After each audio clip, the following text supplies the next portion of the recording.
Shocking weather at the moment. Really, really poor. Because of that, I think there's going to be a few surprises this weekend, weather-wise. So, with regards to obviously who's playing who, we'll get into game week 15. Just wanted to give the results of game week 14 last time out. So we'll start with the King Power Stadium, Leicester versus Manchester City. 1-0 City. Kevin De Bruyne on the score sheet, starting to come into his own again this season, as he tends to do every year. Right bang in the middle of the season now, so things are starting to heat up. Most of the competitions now are going into their next phases. Obviously, the Carling Cup is around the corner for most of these teams as well. FA Cup is going to be coming after the World Cup, just after Christmas. So there's a lot to obviously get through. There's going to be so many injuries. Haaland obviously being a case in point for this game especially, but Kevin De Bruyne always seems to pop up when his team needs him the most. Wasn't the most attractive game of football, which is mad for me to say considering it's Manchester City, and Leicester do play some good football as well, but this game for me didn't really live up to the hype. Only 1-0 to Manchester City. A lot of chances, but not many sort of clear cut. Think the result was right in the end, to be fair. Leicester gave a good account of themselves, but just don't have the firepower at the minute. And Manchester City just too strong. I don't think Man City got out of third gear the entire game. So that's another 3 points for Manchester City. Still second at the moment, and we'll establish why a little bit later on. We'll go to St James's. A little bit of a beating, actually. Aston Villa gave out a 4-piece last week and then received their own one. The then after, sorry, 2 weeks ago. I think they beat Wolverhampton. I think it was Wolverhampton. Was it? I can't remember. But they beat someone 4-0 over that weekend. Last week held their own 4-piece. Newcastle just bullied them. As I expect Newcastle to do always at St James's Park. Almiron's on the score sheet again. I did mention he'll be on the score sheet last week as well, so I'm happy with that prediction. Aston Villa just didn't give a good account of themselves at all. Just went at it. Newcastle looked like going from strength to strength. Happy with my prediction with Newcastle. I did say they'll be in the top 6 this season. Currently 4th at the moment, just behind us. So I'm not surprised.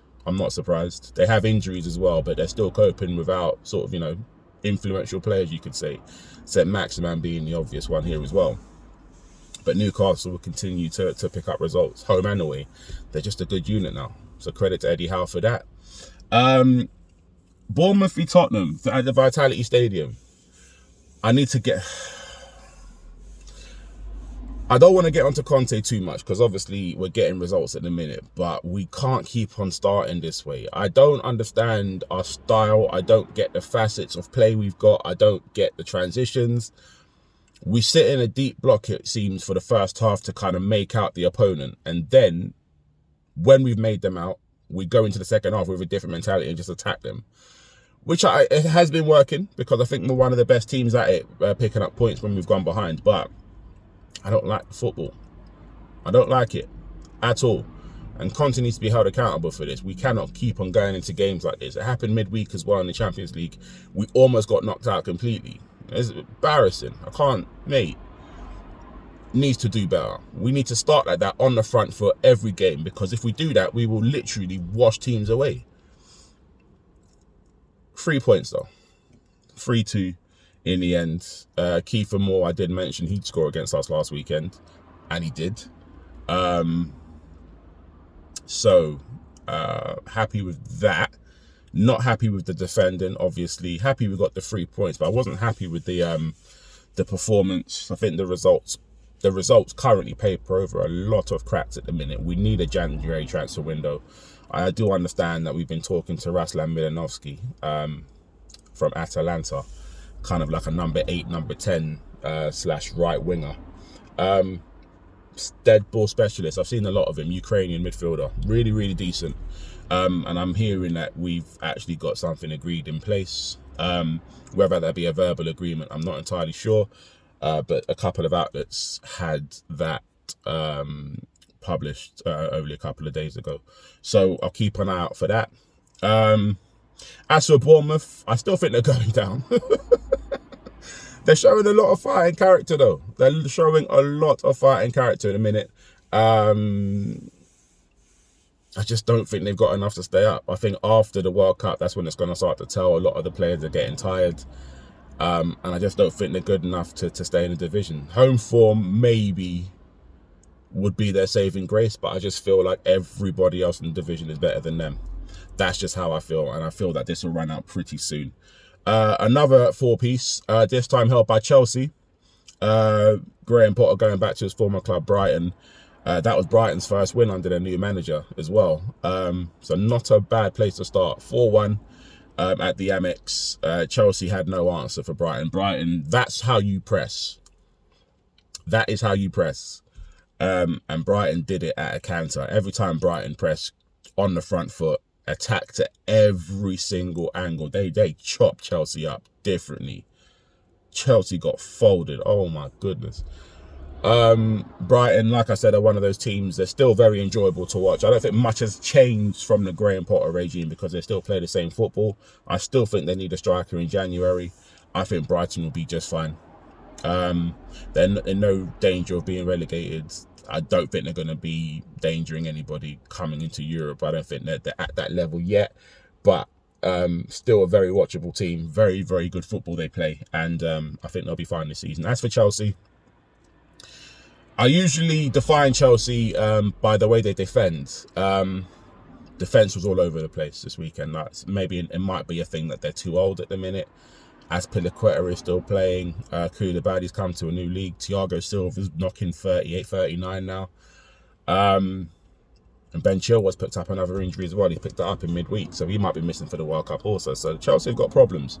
And they've got Arsenal this weekend as well. I do see Chelsea winning that game, but it's going to be a tough one, I think. But I don't see many of these types of results happening against Chelsea. I think this is one of those sort of freak results that you get once in a season. I think this one was it. So I don't worry for Chelsea. I still think Chelsea will make the top four. Moving on to Crystal Palace versus Southampton, Selhurst Park. Another 1-0 game, another bitty result for Palace. I expect Palace at home every time to wash teams away. I really do. It hasn't happened this season. They're picking up 1-0 results, which is good. Obviously keeping clean sheets. Obviously what happened to them last week was not ideal for them, getting pumped 3-0 by Everton. But it's a Southampton team that you should be beating by a lot more.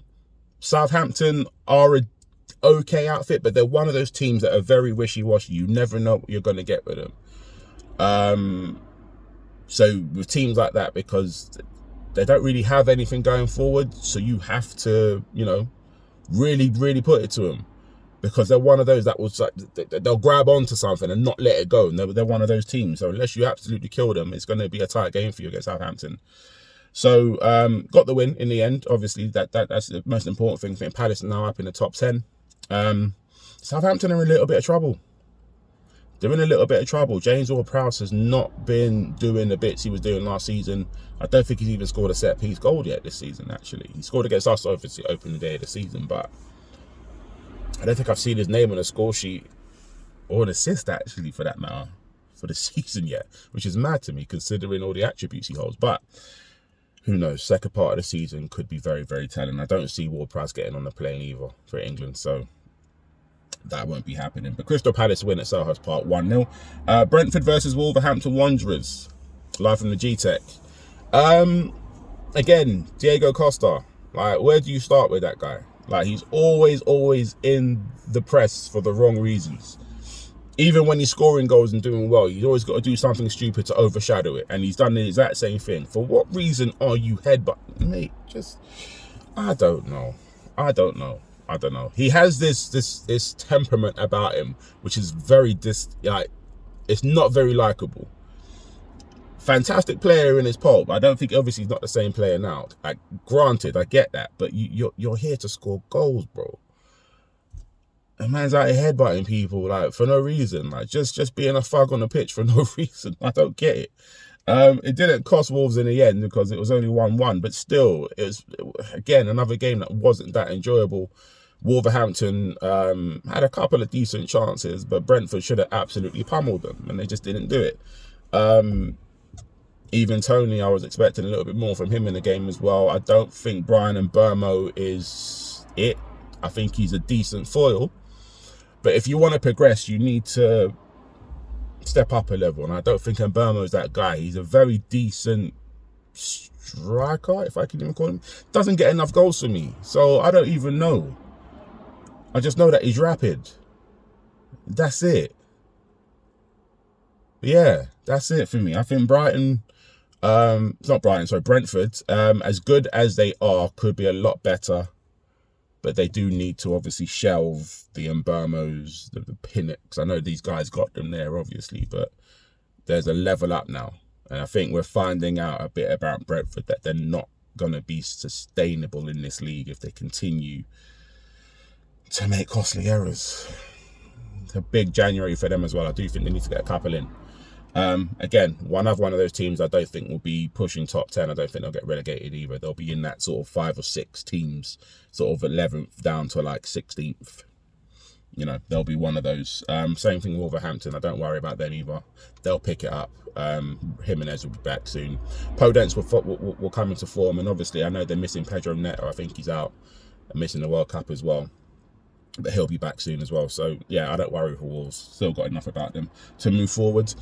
Craven Cottage, Fulham versus Everton. So I said that this would be a 2-1 game to Fulham last week, I believe. I didn't think Everton had anything about them away from home. Boy, was I wrong. Fulham almost lost it as well. But Anthony Gordon, he fails to deceive for me for Everton. I think Gordon is an okay player. He's obviously good at what he does. I just don't think it's enough. It's good for Everton because Everton don't really have anyone like him, which is obviously the reason why he plays obviously week in, week out. In a better team, he's chopping bench. It is what it is. He's not that good to be commanding a starting place every week, in my opinion. Obviously, you guys might have something different to say, but I thought Everton were decent, to be fair. Gave a good account of themselves. Almost actually won the game as well. Fulham had their chances, of course, also. Wasn't a bad 0-0, to be fair. Wasn't a bad 0-0. Wasn't a bad 0-0 at all. But I was expecting a bit more for Fulham. I've got to be honest. They've been in really, really good form this season. Still are in really good form, to be quite fair. I mean, where are they? 7th? Shouldn't scoff at that, really. I had Fulham in the relegation zone at the start of the season. I know, look where we are, game 15, and they're flying high in 7th in the league. I think they've lost like 3 games all season, which is the same as us, which is mad to me. It's very, very mental. But not much to really say because there wasn't much going off chances. So 0-0 Craven Cottage, points shared. Shock. I know a couple of Liverpool fans ain't going to like this. I don't care, to be quite honest with you. I'm going to enjoy this until the wheels fall off, to be quite honest with you. And to make it worse, we've got you, man, this weekend. Liverpool 1, Leeds United 2. Live from Anfield, that was. I didn't actually get to watch the full game. I obviously knew about it and watched most of the highlights. But from what I saw, wow. Leeds put you, they put you on your back and then just ploughed. Oh, mate. Leeds did not look phased at all. From what I saw, they didn't look phased at all. Took their goals very well. First of all, what the hell was Joe Gomez doing for that first goal? Yeah. I knew it would be a game like this, though. I think I mentioned it will be a tough one for Liverpool because of the style Leeds adopt. But I did think I said Liverpool to win the game. I think I said 2-1 to Liverpool, but boy, I'm happy I'm wrong on this one because Leeds United going to Anfield and just peppering, man, is so funny to me. And to top it off, Leeds look comfortable. It wasn't even like they were there and they were, you know, under the cosh. They were comfortable from what I saw. So Liverpool are in problems. Got a lot of injuries as well. So have we, obviously. Not an excuse. I still think we're going to win the game, obviously. But, you know, it's a tight and sticky for Liverpool at this moment in time. I know obviously got through in the Champions League, ended up beating Napoli, ended then, what was it, 17, 18 game run. Still, for me, Premier League is the bread and butter and they just aren't at it at the moment. Moving on to the Emirates. This is the reason why Manchester City are second, as I stated before. Arsenal winning 5-0 against Nottingham Forest. Kind of result I expect, to be quite honest with you. Arsenal seem to be flying at the minute, are in really, really decent recent form. It's not gonna, I say this every video because I genuinely believe it. It's not even the fact that I hate them, man, because I hate them with a passion, but it's not sustainable. It's not sustainable. They're not going to be able to play that way every week. They're being found out in Europe a little bit. I know they went through, but they're not as dominant as what they think they are. They only won 1-0 on Thursday, and they pretty much had their full squad out. So Gabriel Jesus ain't scored in 8 games either. So what's happening there? In all competition, I thought he was meant to be signing the season. Why go on Gabriel Jesus? But 5-0 nonetheless, good result. Obviously, anytime you score 5 goals, it's a party. So nothing much to really say about that. Not much to say about Nottingham Forest either. Like I said before, they're still in a transitional period. I still don't think they're getting relegated. I think once he gets a solid 11 and he obviously presses ahead with that after the World Cup, I think you'll see a different Nottingham Forest. I genuinely believe that. So I don't see there being many shocks there, to be quite honest with you. And lastly, final game of that weekend, we go to Old Trafford. It was Man United 1, West Ham 0, and Manchester United got very lucky. Got very, very, very lucky. Great goal. Eriksen cross, and then Marcus Rashford had a great goal. But West Ham had you under the cosh second half. West Ham should have got an equaliser as well. But I'm glad United won the game because I don't really like West Ham either. So there's that. So Simon Hook, if you're watching. Yeah, decent game, to be fair. Very, very good. It's very rare you see a very good 1-0 game. It's very rare. A lot of saves as well, a lot of goal manufacturing, a lot of chances. No, a really enjoyable game. I really, really liked it. Manchester United looked to be on course to finish in the top 4. I didn't have them in the top 4 start of the season because obviously they just weren't at it. Obviously, first couple of games of the season, getting beat by Brighton, going to Brentford, getting hammered there, it wasn't looking great. But now they look to have some style that is easy on the eye and is pleasing to watch, and one-touch football in the midfield as well. The midfield seem to be all caught together, so they're playing a lot narrower. But obviously, once they're in possession, they expand, and obviously Marcus Rashford's pace in behind is obviously going to cause many, many teams problems. This is one of the reasons why Ronaldo can't get into the team. Anthony looks to be a revelation, even though he's very, very one-footed. Very, very classy player. Bruno Fernandes seems to have found a new lease of life as well at the moment. So no, things are going in the right direction for them. Christian Eriksen, obviously, for me, is their signing of the season so far. Him and Martinez. Martinez has been phenomenal since he's come in. I saw the jokes that everyone were making about his height. I was laughing at them jokes. I never said anything about his ability because I think he's a good player. But the height memes were fantastic. They were a bit, yeah. But now you're showing everybody height don't matter. So, fair play to him. He's doing his job. United again, another 3 points, climbing up the league. I believe they're 5th at the moment now, 5th or 6th, something like that, but not far off the top 4. Moving into match day 15. Obviously I'll get through the fixtures now. Nottingham Forest versus Brentford. There's no early kickoff today either, in case you're not wondering. Nottingham Forest versus Brentford, first game at City Grounds. I'm going to go with a Nottingham Forest win at home. Brentford aren't the best away from home, as I've stated before. I think Nottingham Forest will win that 2-1. Wolverhampton versus Brighton. That's live from Molineux. I'm going to go Brighton 2-1 win here. I believe Wolverhampton, who have just actually signed Julian Lopetegui actually as a new manager. I think I've just seen that pop up somewhere. Massive signing for them. What a fantastic manager. Former Sevilla boss. And I think he'll get them right as well. The style of football they want to play, they've got the players to really complement his style. So I'm looking forward to seeing what Lopetegui does at Wolves. But I do see them losing to Brighton today. Brighton are on a high after beating Chelsea 4-1 last week. And I see that momentum going. I see them picking up another 3 points at Molineux. Will be a tough game though. Manchester City versus Fulham. I'm hearing Haaland is actually fit. I've gone for a Manchester City 4-1 win. Actually, I'll go Manchester City 5-1. Just for the fact that Haaland plays. I don't think Fulham defensively are that good. They do concede a lot of goals, Fulham. Going forward, they're fantastic, and that's why I've given them a goal at least. I think Mitrovic might pick that up. But I just see Manchester City rolling over them at the Etihad today. All these are 3 o'clock kickoffs as well, by the way. Yeah, I've gone 5-1 Manchester City for this. Haaland to at least get a brace. Don't be shocked if he gets a hat-trick. Leeds United versus Bournemouth from Ellen Road. Leeds United to win this 2-0 for me. Bournemouth are in a bit of a lull at the moment. Had really, really good form. Really resolute as they've showed over the last few weeks. I just think Leeds United are the better footballing team, and Jesse Marsh will get another win after that 2-1 victory at Anfield last week. I'm going Leeds again, 2-0 to win at Ellen Road. Late kickoff, it's Everton versus Leicester City. That is live from Goodison Park. I've gone with an Everton 2-0 win. I just think Everton at the moment are all wrong for Leicester. We know how Leicester are going to come and play. I don't think Leicester can play another way, to be quite honest. And I do see Everton breaking them down. I see Calvert-Lewin on the score sheet. I do see Everton picking up 3 points. Leicester not scoring. Yeah, I see it. Everton 2-0. I just think it'll be under the lights. It'll be too much, I think, for Leicester. And I do see Everton winning that quite easily, actually. So I'm going Everton 2-0 for sure.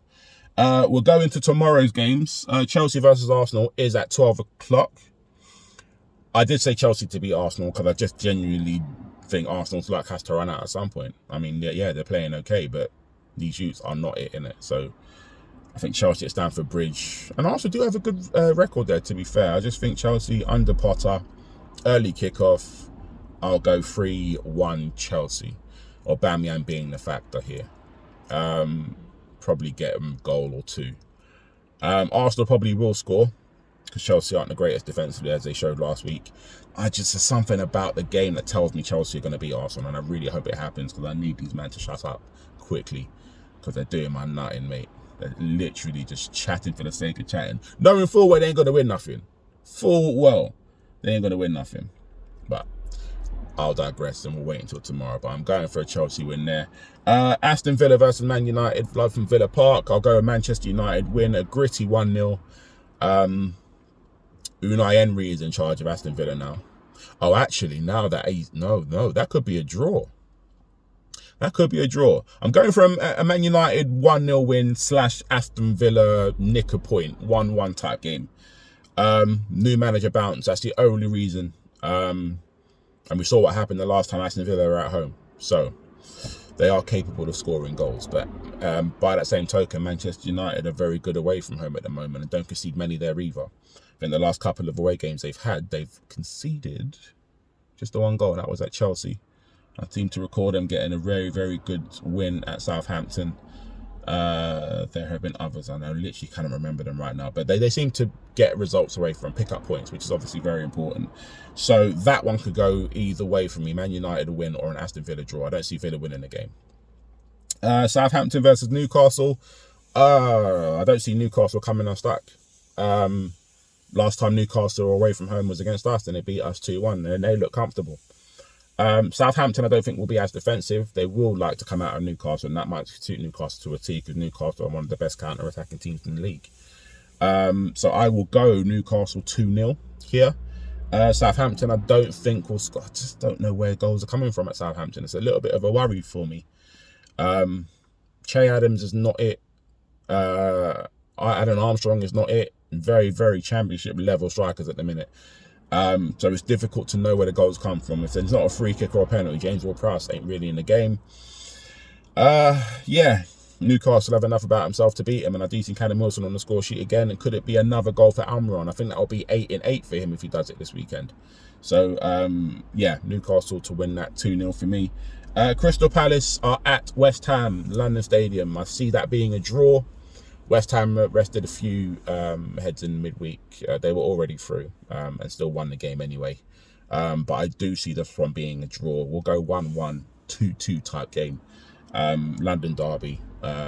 West Ham, Crystal Palace always has goals in it. And I see that being a score draw.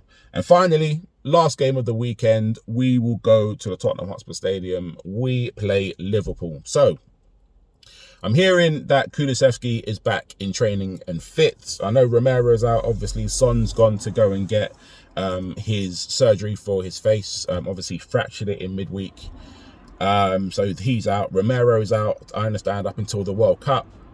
So we've got a lot of injuries at the moment. I don't ever want to see Emerson Royale in a Tottenham shirt ever again. Please, Conte, do not start him. Matt Doherty, allow him to start, please. Give Jed Spence some minutes, please. But Emerson Royale, I cannot have him in the team. I do believe Lloris is going to start in goal. We're going to have a back three of Eric Dyer, Ben Davis, and probably Clement Longley. Reward, obviously, for his goal midweek, getting us into the Champions League as well. In the midfield is a bit of a tight one. Bentancur, I heard, had a bit of a knock, but he may start. I think Højbjerg obviously is going to start in there with him. I think Basuma has to start in the three in midfield as well, because we don't have anyone up top. Liverpool like to play sort of a two or maybe a three-man midfield, depending on obviously who drops in. But I think we need to go three anyway, because we need to obviously pack up the midfield and just basically go and attack them. Go and attack them. They're there for the taking. We can absolutely... Look what Arsenal did to them a couple of weeks back. We can absolutely take Liverpool this weekend, and I really think we'll do it. I'm going 2-1 for that game. I do believe we'll concede, because we always concede against Liverpool. But, yeah, and then up top, Kulusevski and Kane. That will be my team, to be quite honest. Playing the 3-5-2. Liverpool will obviously come with a 4-3-3, I believe. But I just don't think they're not good enough to, put a set of runs together at the moment. They haven't won a game away from home all season. Watch us be the club that give it to them. Madness. That's what we like to do, innit? We like to give to charity sometimes. Anyway, those are my takes from the weekend last week. The weekend this week, of course, and then obviously I'll give you another video next week pertaining to this week's results. But we'll do it again. Stay safe, try and stay dry. This weather's terrible, seriously. I'll speak to you again in the next week in a bit.